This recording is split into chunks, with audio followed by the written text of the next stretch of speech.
이제 시간이 되었으므로 우리 다 일어나서 찬양하면서 하나님께 예배하겠습니다.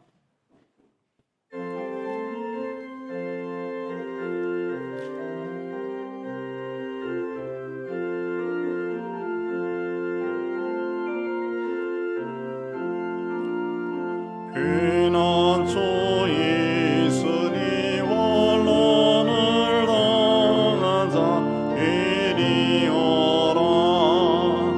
땅들이 변하고 물결이 일어나 산 위에 넘치되 두렵사니 이방이 떠들고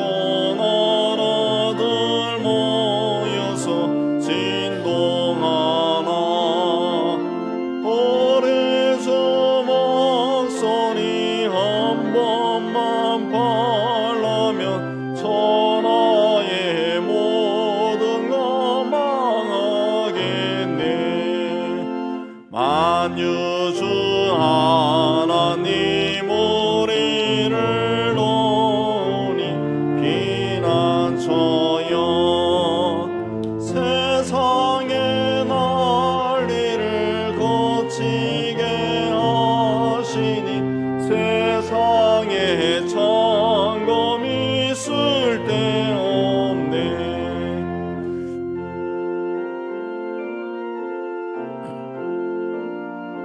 높으신 하나님 우리를 구하니 할렐루야.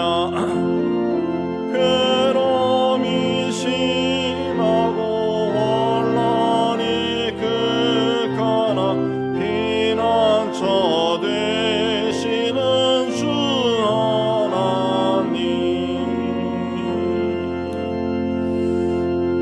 우리 다 참여 기도 드리겠습니다.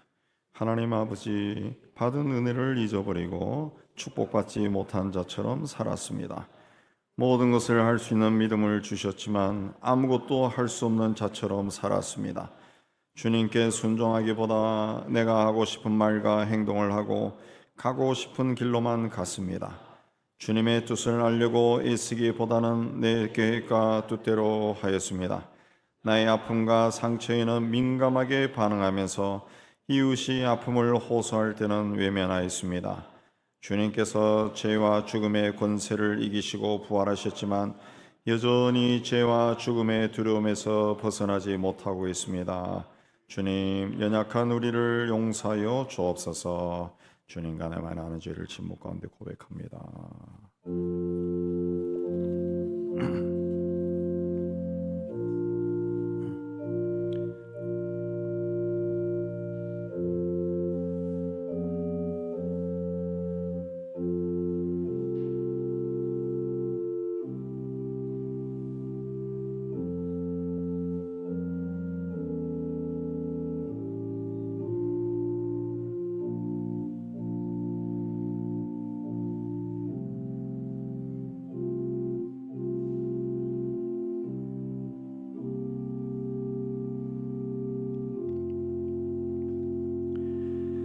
그리스도께서도 단번에 죄를 위하여 죽으사 의인으로서 불의한 자를 대신하셨으니 이는 우리를 하나님 앞으로 인도하려 하심이라.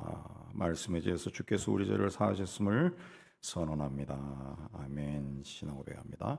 전능하사 천지를 만드신 하나님 아버지를 내가 믿사오며 그 외아들 우리 주 예수 그리스도를 믿사오니 이는 성령으로 잉태하사 동정녀 마리아에게 나시고 본디오 빌라도에게 고난을 받으사 십자가에 못 박혀 죽으시고 장사한 지 사흘 만에 죽은 자 가운데서 다시 살아나시며 하늘에 오르사 전능하신 하나님 우편에 앉아 계시다가 저리로서 산자와 죽은 자를 심판으로 오시리라.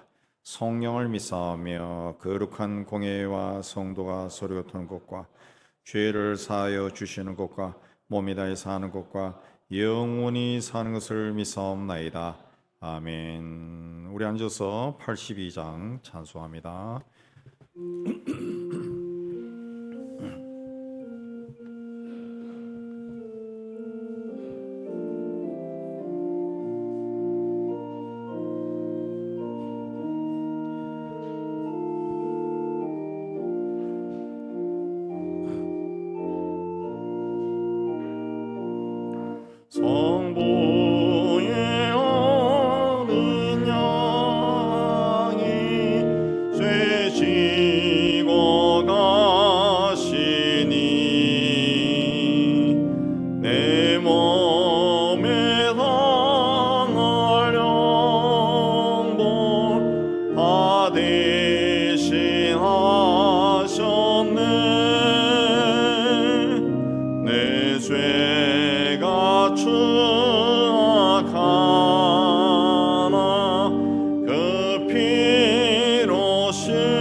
용서해 주시고 병든 몸 고쳐주사 새 생명 주시네. 내 속에 쌓인 근심 한없이 그것만 주 친히 벗겨주사 위로해 주시네. 내 주를 의지하니 내 마음이 편하고 주 나를 붙드시니 내 앞길 환하다.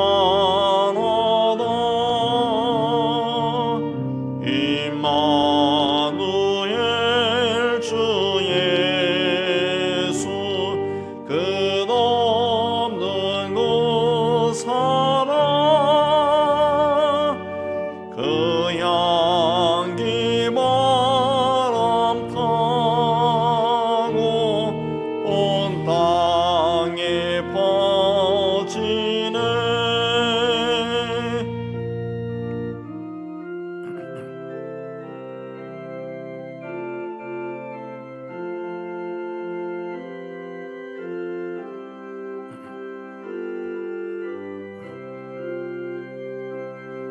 주 예수 본을 받아 온유한 마음과 겸손한 마음으로 섬기며 살리라. 주의 뒤를 따라 서천국에 이르러 그의 노래 따라 주 찬송하리라.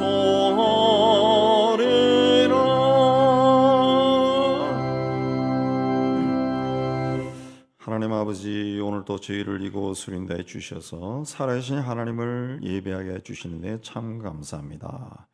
오늘도 온 세상에서 드리는 모든 예배를 기쁘게 받아 주옵시고 예배의 자리에 선 성도들에게는 한은 은혜와 복을 더하여 주시옵소서. 세상 곳곳에 하나님 세우신 교회와 하나님의 뜻을 위해 부르신 성도를 통해서 이 세대를 향한 하나님의 뜻이 온전히 이루어지기를 원합니다. 우리가 순간의 이익 때문에 죄악의 세력과 합하거나 동조하지 아니하고 힘들고 어렵다 할지라도 주님이 기뻐하시는 길을 담대하게 끝까지 걸어갈 수 있도록 은총을 다하여 주옵소서. 하나님 앞에 올라오는 우리 성도들의 삶과 가정과 산업을 돌아봐 주시고 하나님의 은총 가운데 있게 해 주시기를 원합니다. 어렵고 힘든 일을 만나도 임마누엘로 우리와 함께 하시는 주님의 손을 꼭 붙들고 일어서고 또 일어서고 앞을 향해 나아가는 저희가 되게 하여 주옵소서. 하나님 아버지, 세상 곳곳에서 하늘 불의와 부정과 부패와 거짓들이 흘러넘치고 있습니다. 이 모든 악한 것들이 다 예수 이름으로 다 제거되고 하나님의 공의가 강물처럼 흐르는 곳이 되게 하여 주시기를 원합니다. 무엇보다 오랜 세월 동안 악한 영의 세력의 지배 아래 신음하는 북한 동포들을 주의 이름으로 해방시켜 주시고 그 땅에서도 사람답게 살 수 있게 해 주옵시고 그 땅에서도 하나님을 찬송하는 소리가 울려 퍼지는 그날이 속히 오게 하여 주시옵소서. 땅끝까지로 복음을 전하는 선교사들 통해 아직도 복음을 듣지 못한 자들이 주의 이름을 듣고 주님 앞에 돌아오게 해 주시고 무엇보다 그들의 가난한 환경과 또 정치 사회적으로 무질서한 그 질서를 바로잡아 주셔서 복음이 힘을 얻어 선포되게 하여 주시옵소서. 오늘 또 하나님 앞에 올라온 우리 성도들 가운데 몸과 마음에 생긴 병과 싸우는 성도들이 있습니다. 예수 이름으로 다 병마를 쫓아주셔서 온전히 치유받고 건강한 육신으로 하나님 앞에 나와 하나님을 예배하는 저들이 되게 하여 주옵소서. 사순절을 지나가고 있습니다. 우리를 위해 십자가의 길을 가신 주님을 생각하고 경건하게 보내는 저희가 되게 하여 주옵소서. 오늘 또 우리의 죄와 사망의 권세를 이기시고 부활하신 우리 주 예수 그리스도 이름으로 기도하옵나이다. 아멘.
자, 오늘은 사순절 다섯째 주일이 됩니다. 그리고 다음 주일이 고난 주일이 됩니다. 종료 주일, 고난 주일이 되고 다음 주는 고난 주간이어서 월요일에서 금요일까지 고난 주간 새벽 기도회를 특별히 가지도록 합니다.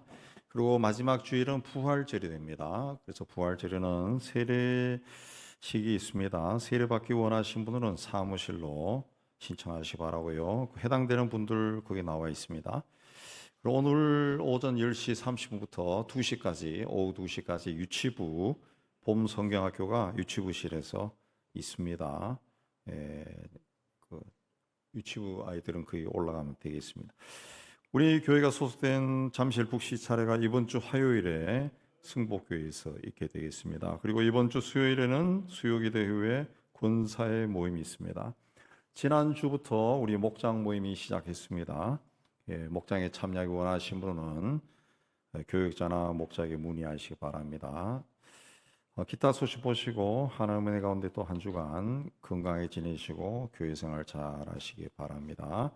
이제 준비하신 예물 우리 하나님께 드리는 시간 갖도록 하겠습니다.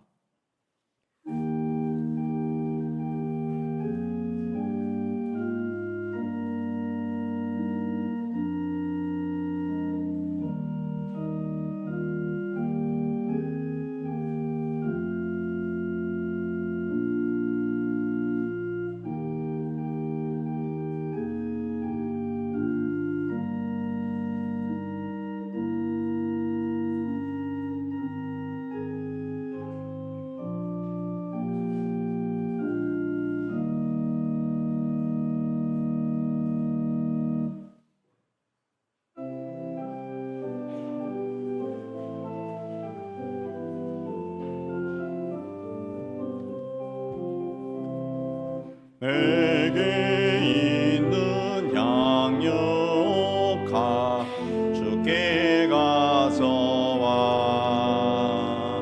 그 발 위에 입 맞추고 깨뜨립니다. 얼음 위에 험한 산길 걸으신 예수 걸음마다 그 신사랑 새겨놓았네.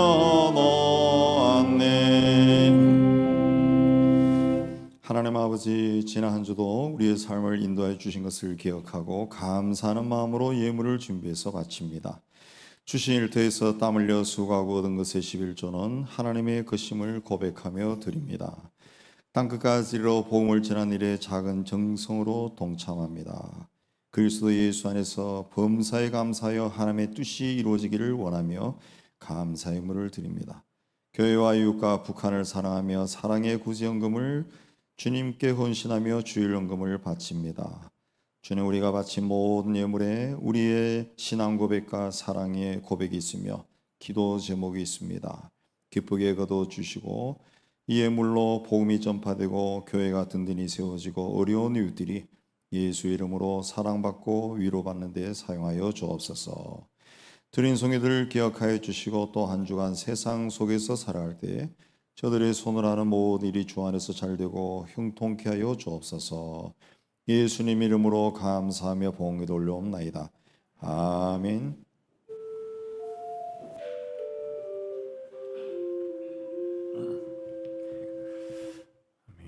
오늘 하나님이 주시는 말씀은 누가복음 22장 54절에서 62절 되겠습니다. 우리 한 절씩 교독합니다. 예수를 잡아 끌고 대제사장의 집으로 들어갈새 베드로가 멀찍이 따라가니라.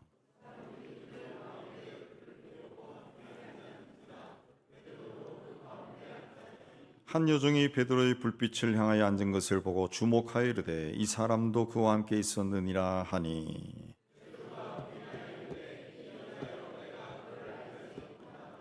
조금 후에 다른 사람이 보고 이르되 너도 그 도당이라 하거늘 베드로가 이르되 이 사람아 나는 아니로라 하더라.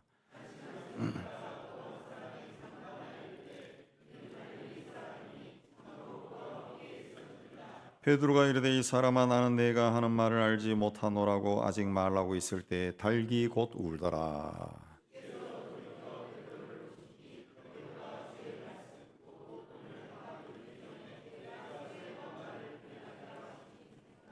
밖에 나가서 심히 통곡하니라. 아멘. 기도합니다. 하나님 아버지, 이 시간 말씀을 받기를 원합니다. 전하는 종이나 받는 모든 성도들이 이 자리에 임재하신 성령 하나님의 교통함 가운데 있는 은혜로운 시간이 되게 하여 주옵소서. 함께 말씀을 받고 깨달은 것은 삶 속에 실천해서 하나님의 뜻이 우리를 통해 이루어지게 하여 주옵소서. 예수님 이름으로 기도합나이다. 아멘. 자, 오늘 말씀은 베드로가 예수님을 부인한 말씀으로 아주 유명한 말씀인데, 이 말씀은 마태, 마가, 누가, 요한복음 4복음서에 다 기록이 되어 있습니다. 그만큼 중요한 말씀이고 또 이 말씀을 통해 하나님이 우리에게 주고자 하시는 메시지가 있다는 것을 뜻합니다. 겟세마네 동산에서 기도하시던 예수님은 가룟 유다가 데리고 온 무리들에 의해 잡혀가셨습니다. 예수님이 체포될 무렵 다른 제자들은 다 도망쳤지만은 베드로는 오늘 말씀 보면은 예수님 뒤를 멀찍이 따라갔다 그랬습니다. 예. 요한복음에 보면은 베드로 외에 다른 제자 한 사람도 예수님을 따라갔다 그랬습니다. 이 다른 제자는 요한으로 생각이 듭니다. 예. 마테오, 마가, 요한복음에서는 무리들이 예수님을 먼저 대제사장 안나스에게 데려가 신문하고 다음에는 이 가야바에게 또 끌고 가서 신문했다 그랬습니다. 성경에 보면은 그때마다 베드로가 이 사람들 틈에 섞여서 따라다닌 것으로 봅니다. 밤에 그것도 굉장히 많은 사람들이 몰려다니면서 예수를 신문하는 그 무리 속에 베드로도 휩쓸려 다니면서 다닌 걸로 봐요. 근데 자신의 신분이 대제사장의 종들에 의해 발각이 되니까 3번이나 모른다고 부인했습니다. 자, 예수님의 새 수제자라고 하는 베드로가 왜 이렇게까지 주님을 모른다고 부인했을까? 첫째는 두려웠기 때문에 그랬을 겁니다. 말씀에 보면 날씨가 추워서 사람들이 뜰에 불을 피우고 앉아 있을 때 베드로도 그들 틈에 앉아서 불을 쬐고 있었다 그랬습니다. 아마 마당 이곳저곳에 불 피워놓고 사람들이 몰려 있었을 겁니다. 밤이었지만은 불빛에 베드로의 얼굴이 드러나 보였을 거예요. 그걸 보고 대제사장의 여종이 베드로라는 것을 알아본 겁니다. 베드로는 예수님의 수제자입니다. 그냥 예수님이 가시는 곳마다 베드로가 함께 있고 아마 가장 가까운 곳에 베드로가 있었을 겁니다. 그래서 사람들이 이 베드로, 다른 제자는 잘 몰라도 베드로는 다 알고 있었을 거예요. 그래서 이 여종도 이 베드로를 알아본 겁니다. 요한복음에 보면은 이 여종은 문 지키는 자다 그랬습니다. 아마도 신분을 확인하고 출입을 허락하는 그런 역할을 맡은 것으로 보입니다. 요한복음에 보면은 요한은 대제사장과 친분이 있어서 그냥 들어갔는데 베드로는 그러지 못해서 머뭇거릴 때 요한이 부탁해서 베드로를 데리고 들어갔다 되어 있습니다. 그때 이 베드로라는 사람을 아마 여종이 알아본 겁니다. 그때 그 베드로가 여자여 나는 그를 알지 못한다 그런 말을 했습니다. 마태와 마가복음에 보면은 이후에 베드로가 앞문 혹은 앞뜰로 나갔다 그렇게 되어 있습니다. 그러니까 아마도 베드로가 대제사장의 그 집안으로 들어가려고, 예수님이 신문받는 대제사장 집안으로 들어가려고 그 주님을 모른다고 거짓말한 걸로 보입니다. 마태는 베드로가 모든 사람 앞에서 나는 내가 무슨 말을 하는지 알지 못하겠노라 그런 말을 했다 그랬습니다. 여기서 이제 안다라고 하는 말은 쳐다본다는 뜻입니다. 헬라의 원문이 쳐다본다. 나는 그 사람 쳐다본 적도 없다. 쳐다본 적도 없다. 전혀 모른다는 거죠. 한 번도 본 적이 없다. 그런 뜻입니다. 근데 조금 후에 다른 사람이 또 너도 그 도당 곧 예수를 따라다니는 무리다 그랬습니다. 마태와 마가복음에는 다른 여종이 그를 보고 같이 앉아 있는 사람들에게 이 사람이 예수와 함께 있었다 그렇게 말합니다. 그래서 사람들의 시선이 갑자기 베드로에게로 확 쏠리는 겁니다. 쏠리는 거예요. 아마 베드로가 굉장히 당황했을 거예요. 그래서 베드로가 나는 그 사람을 알지 못한다. 나는 아니로라 오늘 말씀이 되어 있는데 나는 그 사람을 알지 못한다. 그렇게 말을 했습니다. 그걸 말할 때 마태는 맹세까지 했다. 이 맹세라고 하는 거 유대인들이 맹세한다라고 했을 때는 내가 거짓말하면은 하나님이 저주를 내리기를 원한다. 그런 뜻이 포함이 되어 있습니다. 그냥 그런 말을 했다는 거예요. 그런 말을. 굉장히 당황해서 나는 예수와 관계가 없다. 적극적으로 부인한 겁니다. 그것도 자기가 오랫동안 같이 따라다니고 섬겼던 예수를 그 사람이라고 지칭했습니다. 그 사람을 지칭했습니다. 마태는 그 사람을 모른다. 그렇게 말했습니다. 그러나 또 1시간쯤 있다가 또 다른 사람이 또 베드로를 보고 이 사람은 갈릴리 사람이니 그와 함께 있었다. 요한은 이 또 다른 사람이 겟세마네 동산에서 예수가 체포될 때 베드로가 칼을 꺼내서 대제사장 종의 귀를 잘라버렸는데 칼로 쳐서 잘랐는데 그의 종의 이름이 말고예요. 말고의 친척이다 그랬습니다. 아마 그 현장에 같이 갔을 겁니다. 같이 가는데 자기 예를 들어 사촌이 그 베드로에게서 칼에 기가 잘려가지고 피가 철철 나는 걸 봤어요. 막 급해가 달려갔겠죠. 예. 그러면 그 사람은 베드로가 누군지 분명히 알고 있을 거예요. 예. 분명히 알고 있을 겁니다. 그래서 이 사람이 그렇게 하는 거예요. 이 사람이 갈릴리 사람 맞아. 그렇게 하는 거예요. 마태복음에는 구체적으로 내 말소리가 너를 표명한다. 그랬습니다. 당신이 사용하는 말씨를 보니까 당신도 예수와 한패다. 베드로의 말이 갈릴리 사투리라는 거예요. 사투리. 요즘도 그러지만은 옛날 같은 경우에는 그 왕래가 거의 없습니다. 이 어느 동네에 갈 때 굉장히 힘들어요. 교통이 없기 때문에. 그래서 지역마다 이 사용하는 이 말투가 다르다는 거죠. 같은 히브리 말을 써도 다르다는 거죠. 제가 그 영국에 잠깐 공부할 때 있어 보니까 그 땅도 우리나라 땅이 비슷한데 영어가 이 지방으로 내려가면은 이게 프랑스 말을 하는 건지 무슨 말을 하는 건지 못 알아듣습니다. 사투리가 굉장히 심해요. 굉장히 심해요. 그런 나라도 옛날 영주제 해가지고 딱딱 끊어가지고 통치를 했기 때문에 사투리가 심한. 자기들끼리는 알아듣지만은 영어를 그 표준어로 배운 사람들은 전혀 못 알아듣습니다. 못 알아듣. 옛날에는 더 심했을 거예요. 더 심했어요. 같은 언어를 쓰는 민족도 지역마다 말투가 다르다는 거죠. 다르다는 거죠. 북쪽 갈릴리 지방 사람들이 쓰는 말과 남쪽 유대 지방에 쓰는 사람 말이 아주 달라가지고 쉽게 구별이 되었다 그랬습니다. 제가 어렸을 때 서울에 있던 그 사람들이 내려오면은 쓰는 말이 보면은 우리하고 완전히 달라요. 완전히 달라. 그래서 전화 온 애들이 있으면은 이 촌놈들이 오히려 서울에 학교 다니다 온 애들 놀렸다고 그 말을 흉내내면서 참 아무것도 아닌데 그게 말이 다르니까 이상하게 들리는 거예요. 이상하게. 그냥 베드로가 쓰는 말을 듣고 이 사람 갈릴리 사람 맞아라고 이제 소리친 거죠. 예수님을 신문하기 위해 사람들이 많이 모여 있는데 거기서 자신의 신분이 노출된 겁니다. 그래서 다급해진 베드로는 마태복음에 보면은 이번에는 저주하고 맹세하면서 예수를 모른다고 부인했다. 처음에는 단순히 그 뜰에 들어가기 위해서 예수를 모른다고 부인했습니다. 두 번째는 맹세했습니다. 세 번째는 저주했습니다. 점점 강해진 겁니다. 얼마 전에 그는 예수 앞에서 내가 주와 함께 죽을지언정 주님을 부인하지 않겠습니다 라고 장담했. 그러나 몇 시간 또 지나지 않아서 위기가 닥치니까 저주까지 하면서 예수를 모른다 부인한 거예요. 왜? 두려웠기 때문에. 오늘 말씀 바로 위에 있는 52절에 보면 예수님을 잡으러 간 사람들이 대제사장들과 성전 경비대장들과 장로들이다. 요한복음에는 조금 자세하게 나오는데 군대와 천부장과 대제사장들과 바리새인들의 부하들이 무기를 들고 왔다 그랬습니다.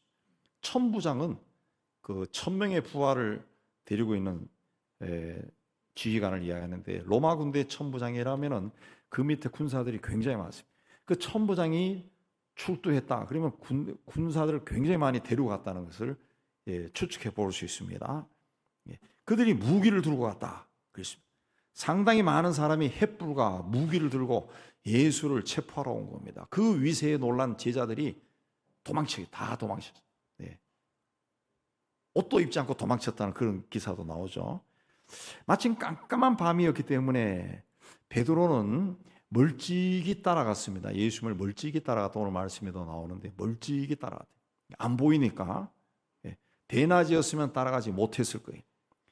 베드로는 이미 다른 복음서에 보면 대제사장들로부터 신문을 받는 예수님을 지켜봤습니다. 예수님께 죄를 덮어 씌우려고 하고 유대사의 최고 의결 기관인 공회가 예수를 사형시키려고 결의까지 하는 것을 옆에서 봤습니다. 그런 판국에 자기 정체가 탄로나면 자기도 체포되어 죽을 수 있다고 생각한 겁니다. 그래서 맹세하고 저주하면서 나는 저 사람 모른다 부인한 겁니다. 인간이 가지고 있는 가장 큰 두려움은 죽음입니다. 죽음 앞에서는 사람들이 담대한 사람이 없습니다. 평소에는 나는 그렇게 죽을 거야 막 이야기해도 막상 죽음이 닥쳐오면 두려워요. 그 두려움 앞에서 자기도 모르게 모른다고 부인한 겁니다. 디모데전서에 보면 하나님이 우리에게 주신 것은 두려워하는 마음이 아니다. 두려워하는 마음은 사탄이 주는 겁니다. 어떻게 줍니까? 우리로 하여금 세상이 가진 힘을 보고 두렵게 하는 겁니다. 그래서 주님보다 세상에 복종하게 만드는 거예요. 세상의 힘에 복종하게 만드는 겁니다. 그러나 우리는 세상이 아니라 세상을 창조하시고 인간의 생사복을 주관하시는 하나님을 두려워할 줄 알아야 합니다. 하나님만 두려워해야 돼요. 두 번째는 온전히 헌신하지 못했기 때문에 그렇습니다. 이전에 베드로는 주님과 함께 옥에도 가고 죽는 데도 가기를 각오했다고 장담했어요. 그럼에도 주님을 부인한 것은 온전히 헌신하지 못했기 때문에 그렇습니다.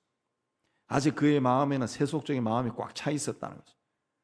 여자는 대제사장 집의 여종일 뿐입니다. 베드로를 살리고 죽일 권세가 없어요. 그런 여종 앞에서 베드로가 주님을 부인한 것은 하나님을 온전히 의지하지 못한 겁니다. 하나님보다 대제사장이 가지고 있는 세상적인 힘, 그 세상적인 힘이 더 커 보였기 때문에 그 제사장의 여종 앞에서 나는 몰라 하고 부인한 겁니다. 불과 서너 시간 전만 해도 주님을 부인하지 않겠다고 맹세했습니다. 그러나 지금은 자기 목숨이 왔다 갔다 합니다. 그래서 자기 지키기에 급급한 모습을 보여준 겁니다. 베드로뿐만 아니라 제자들도 예수께서 산헤드린에서 파송한 무리에게 체포될 때 모두 자기만 살겠다고 도망쳤습니다. 그들은 예수님과 함께 3년 동안 숙식을 같이 하면서 그분으로부터 가르침을 받고 또 주님께서 하나님의 아들 메시아가 되신다는 사실을 보여주는 수많은 이적을 가까이서 목격했습니다. 또 주님께서 주신 권능으로 자기들이 직접 귀신을 쫓아내기도 했습니다. 그럼에도 불구하고 몇 시간이 지나지 않아 주님을 모른다고 도망하고 주님을 버리고 도망치고 심지어 맹세하고 저주까지 하면서 나는 저 사람 모른다고 한 겁니다. 우리에게도 이 예수님이 체포되던 날 밤에 제자들이 보였던 그런 모습들이 다 남아 있습니다. 다 남아 있습니다. 세상에서 내 편리와 나의 유익 때문에 내가 여기에서 이걸 취하지 않으면 내 인생이 무너질 것 같아. 엄청나게 손해가 될 것 같아. 그러면은 죄송합니다, 주님 하고 그걸 택한다. 나도 모르게 배반하고 부인하고 산다는 겁니다. 노골적으로 주님을 배반하고 주님을 부인하고 산다고는 말하지 않아도 나도 모르게 의식하지 못하는 사이에 그렇게 하는 경우가 굉장히 많아요. 굉장히 많아요. 1964년도에 나온 순교자라고 하는 소설이 있습니다. 재미교포인 김은국 씨가 그 6.25 전쟁 당시 실화의 바탕을 두고 쓴 책인데 이게 우리나라 최초로 노벨 문학상 후보에 몇 번 올라간 그 유명한 책입니다. 철학이 있는 그런 책인데 그 전쟁 발발 이전에 평양에서 공산당 비밀 경찰에 의해서 14명의 목사가 체포되어 그 12명이 총살당하고 2명이 살아남은 그 실화라고 그렇게 합니다. 2명의 생존자 중에 한 씨라는 목사는 그 죽음의 두려움 앞에서 미쳐버렸습니다. 그래서 살아났고 또 한 사람 신 목사는 그 알 수 없는 이유로 생존자가 된 겁니다. 평양 교인들은 그래서 살아남은 신 목사가 빨갱이들의 스파이고 그가 그 고사질해서 다른 목사들을 팔아넘겨서 그 처형되었다. 그래서 12명의 목사는 순교자다. 그렇게 추앙했습니다. 1950년 11월 평양을 수복한 국군이 그 국군 정보처의 장대령이 그 목사 처형 사건의 진상을 조사하라고 이대위에게 명령해서 이대위가 생존자를 만납니다. 이대위가 신 목사에게 사건의 진상을 알아내려고 애를 쓰지만 신 목사는 입을 열지 않습니다. 그래서 장대령은 진실과 상관없이 북한 공산 정권에 의해 목사들이 희생된 사실을 선전용으로 이용하기 위해서 이 12명의 목사를 영웅시하고 또 순교자로 규정하고 추도 예배까지 기획합니다. 그러던 중에 14명의 목사를 체포해서 고문하고 치조했던 인민군 최소자가 국군에게 포로로 잡힙니다. 채소자는 총살당한 12명이 끝까지 기도하며 성스럽게 죽은 것이 아니다. 그렇게 증언했습니다. 오히려 그들은 비굴하게 살려달라고 애걸 하다가 개같이 죽었다. 그렇게 말했습니다. 그들은 죽음의 두려움 앞에 예수를 부인하고 죽었다는 거죠. 예. 그렇게 하면 살아날 줄 알고 부인했는데 인민군이 봤을 때는 이런 배신자들은 또 배신한다 하고 죽여버렸다는 거죠. 왜 그걸 부인했습니까? 죽음의 두려움 앞에서 부인한 건데 결국은 따져보면 온전하게 헌신하지 못한 겁니다. 반면에 신목사는 고문을 받으면서도 끝까지 굴복하지 않고 오히려 하나님을 모독한다고 인민군 간부들에게 소리를 치고 훈계했다는 거예요. 그래서 그의 당당함과 성직자다운 기계를 보고 인민군 간부가 오히려 신목사를 풀어줬다는 거죠. 그런 모든 사실을 알고 있는 신목사가 성도들이 12명의 목사가 순교했다고 생각하는데 그들이 믿고 그들이 알고 있던 그 목사님들이 살기 위해 주를 부인하고 죽었다. 그 사실을 차마 말할 수 없었다는 거예요. 오히려 그들의 죽음을 통해 신자들이 위로받고 희망을 잃지 않도록 자기가 비난받는 길을 택했던 겁니다. 작가는 이분이야말로 진정한 순교자가 아닌가 그렇게 말합니다. 베드로는 평소에 자신만만했습니다. 그는 예수께서 바다 위로 걸어오시는 것을 보고 자기도 물 위로 걷게 해달라. 그래서 예수께서 오라 해서 물 위로 걸어간 적도 있습니다. 그러다 바람을 보고 빠졌죠. 예수께서 그런 믿음이 있었다는 거죠. 예수께서 겟세마니 동산에 올라가기 전에 오늘 밤 너희가 다 나를 버리리라 그렇게 말하자 모두 주를 버릴지라도 나는 결코 버리지 않겠습니다 라고 호언장담했던 사람이 베드로입니다. 성경을 가만히 읽어보면 베드로가 말할 때마다 나는이라고 말하는 것을 찾아볼 수 있습니다. 베드로는 평소에 자기를 믿은 겁니다. 자기를 믿으면 자기를 지나치게 의지하면 신앙생활을 실패합니다. 하나님을 의지해야지.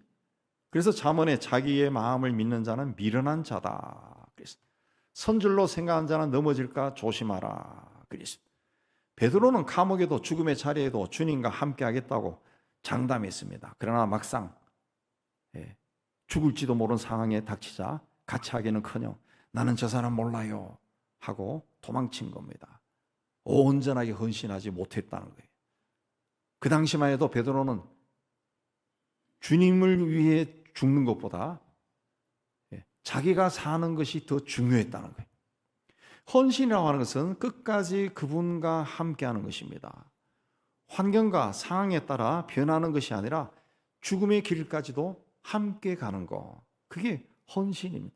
하나님은 그런 사람과 함께 일하십니다. 세 번째는 영적으로 깨어나지 못했기 때문에 그렇게 했습니다. 영적으로 깨어난다라는 것은 어려운 것이 아닙니다. 영적으로 깨어난다 하는 것은 영적으로 분별력이 생긴다는 겁니다. 그냥 하나님의 일과 세상 일을 분별할 수 있는 능력을 갖추는 겁니다.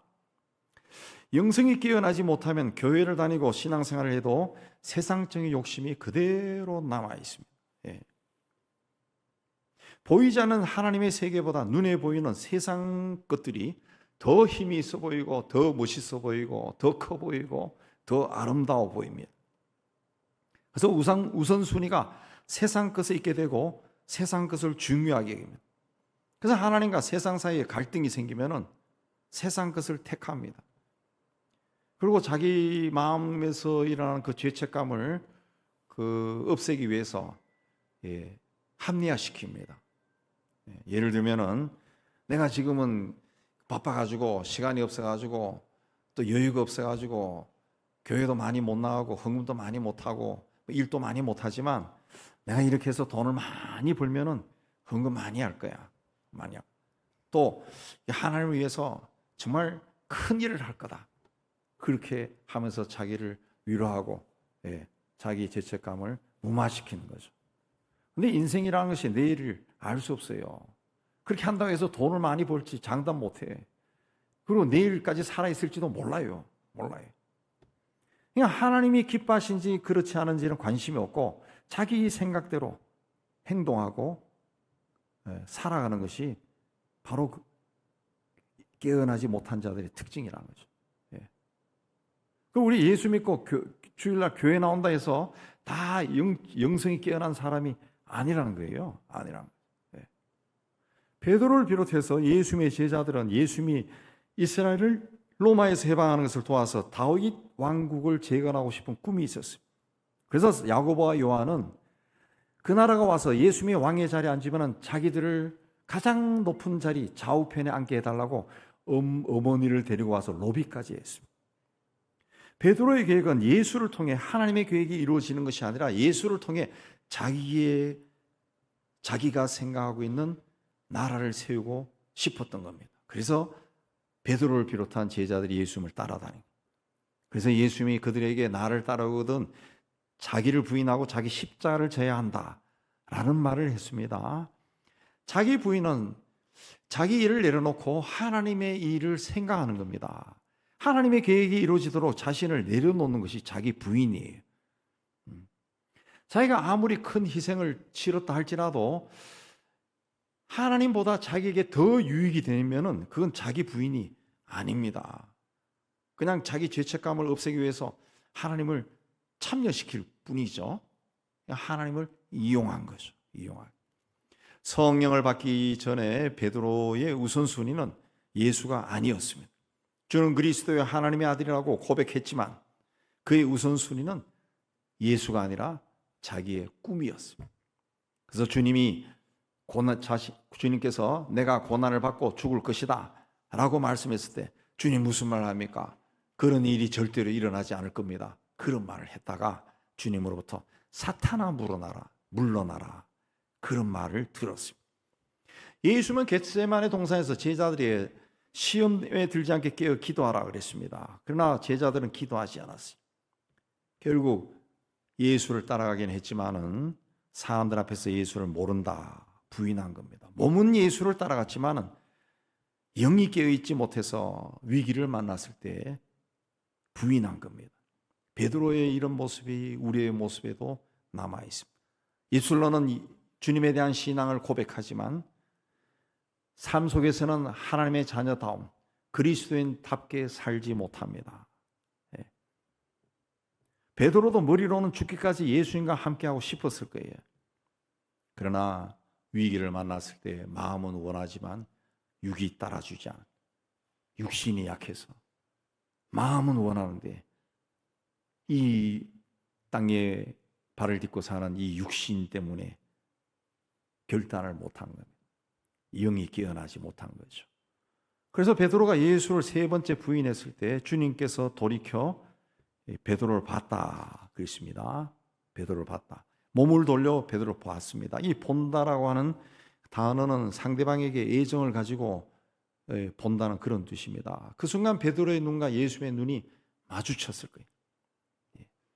말 없는 정적 속에 마음과 마음으로 수많은 말이 오갔을 겁니다. 순간적으로 두려움으로 무너져버린 베드로의 영이 깨어나기 시작했습니다. 그리고 주께서 닭 울기 전에 너가 나를 3번 부인할 거다 하신 말씀이 생각났습니다. 그러자 그는 어둠의 세력에 무참히 무너져버린 자신의 모습을 발견하고 밖으로 뛰쳐나갔습니다. 그리고 주님을 모른다고 한 것이 괴로워서 가슴을 찢으며 통곡했다 그랬습니다.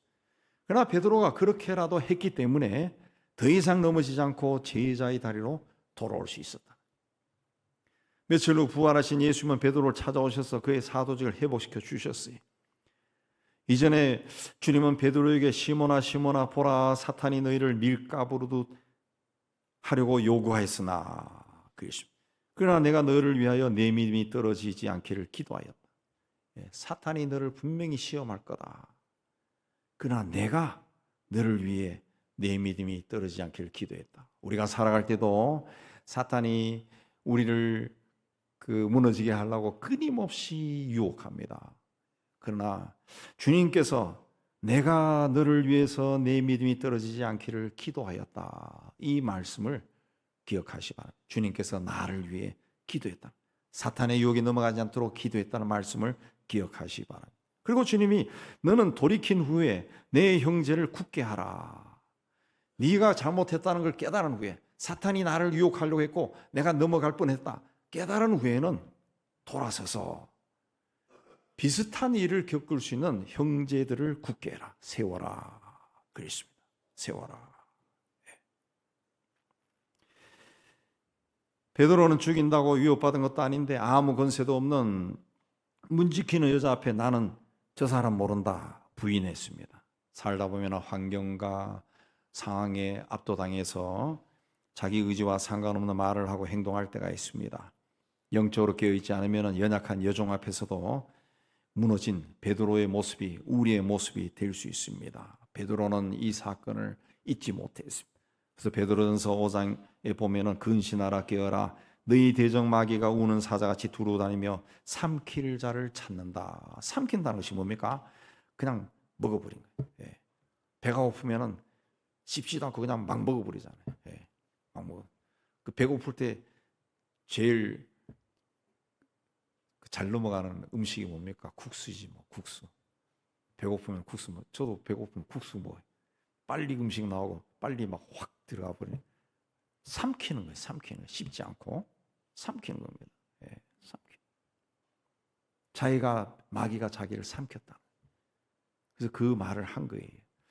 베드로는 주님께서 부활 승천하신 뒤에 매일 새벽 첫 달개의 울음소리와 함께 일어나서 기도했다고 합니다. 그때마다 한없이 울었다고 합니다. 항상 흐르는 눈물을 닦고 냈다고 합니다. 주님을 실망시켰던 것이 계속 생각나서 눈물을 흘립니다. 그래도 주께서 자신을 다시 찾아와서 다 자기 일 치유하고 회복시켜 주시고 주님의 일을 하게 하신 그 큰 사랑에 겨워 감사의 눈물을 흘린 겁니다. 우리도 베드로처럼 주님 앞에 눈물을 흘릴 수 있어야 돼요. 주님을 실망시켜 드렸던 것을 생각하고 울어야 돼요. 또 주님으로부터 받은 크신 사랑을 기억하고 눈물을 흘릴 수 있어야 돼요. 감사할 수 있어야 돼요. 내 유익과 나의 편리를 위해 때때로 나는 아니요 했던 것이 있었다는 것을 돌아보고 회개해야 돼요. 그때 베드로를 다시 찾아와서 그의 상처를 치유하고 사도직을 회복시켜 주시고 그를 다시 사용했던 주님의 사랑과 은혜가 우리에게 임할 겁니다. 이 은혜 가운데 거하는 여러분들이 다 되시기를 주의 이름으로 축복합니다.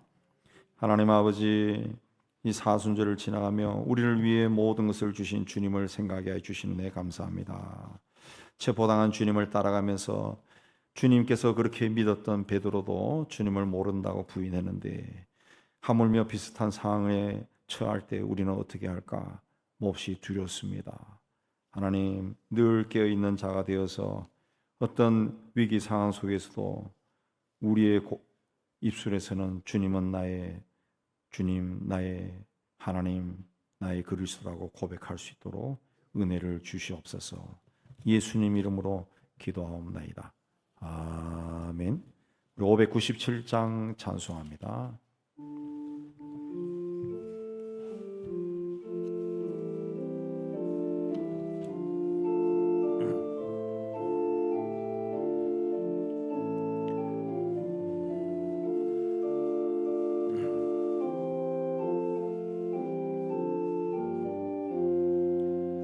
이전에 주님을 내가 몰라 영광의 주님을 비방했다.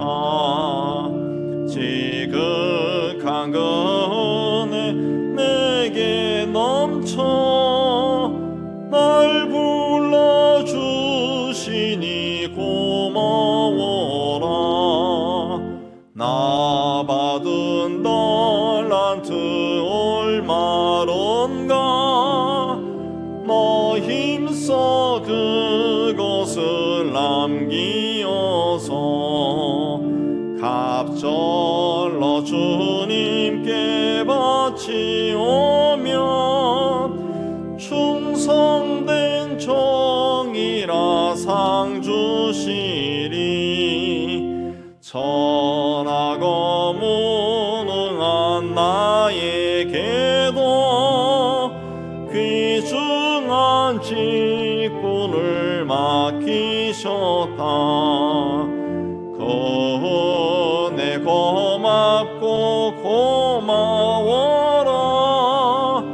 이 생명 바쳐서 충성하리.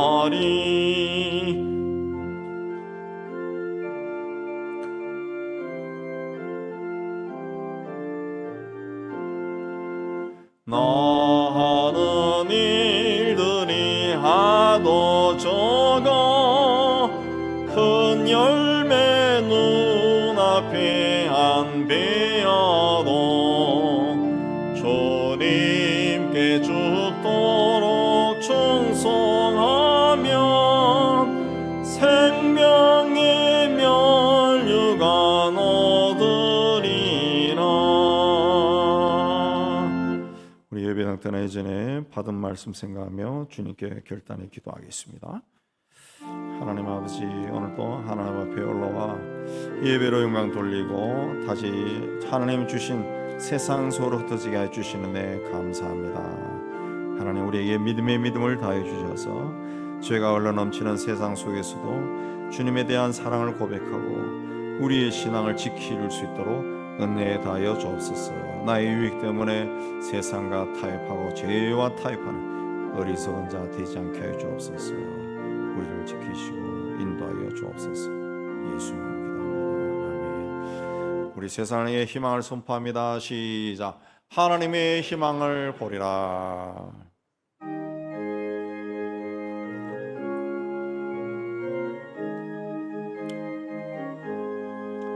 주가 세상을 다스리니 그 위엄이 넘쳐나고 그의 나라와 주의 영광 온 하늘에 가득하다.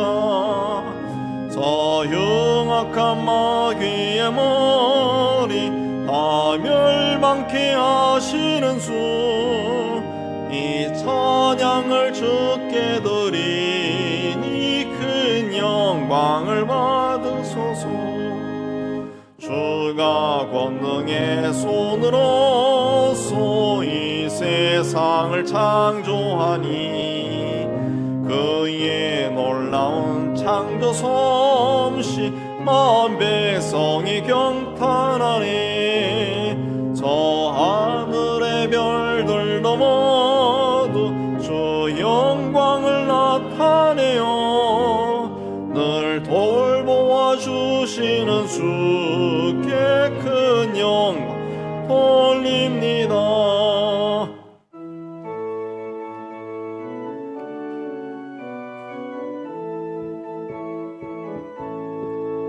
주가 세상의 피조물을 인간에게 다 맡기고 순종하라는 말씀으로 그 권위를 주셨도다. 온 땅 위에 주님의 위엄 늘 넘치며 가득하니 그 나라와 주님의 영광 온 천하에 찬란하다. 여호와는 내게 복을 주시고 너를 지키시기를 원하며 여호와는 그 얼굴을 내게 비추사 은혜 베푸시기를 원하며 여호와는 그 얼굴을 내게로 향하여 드사 평강 주시기를 원하노라. 이제는 우리 주 예수 그리스도 은혜와 하나님 아버지의 사랑하심과 성령의 교통하심, 주의 몸된 교회와 세상 속으로 터지는 하나님의 자녀들 위해 이제부터 영원까지 함께 있을지어다. 아멘.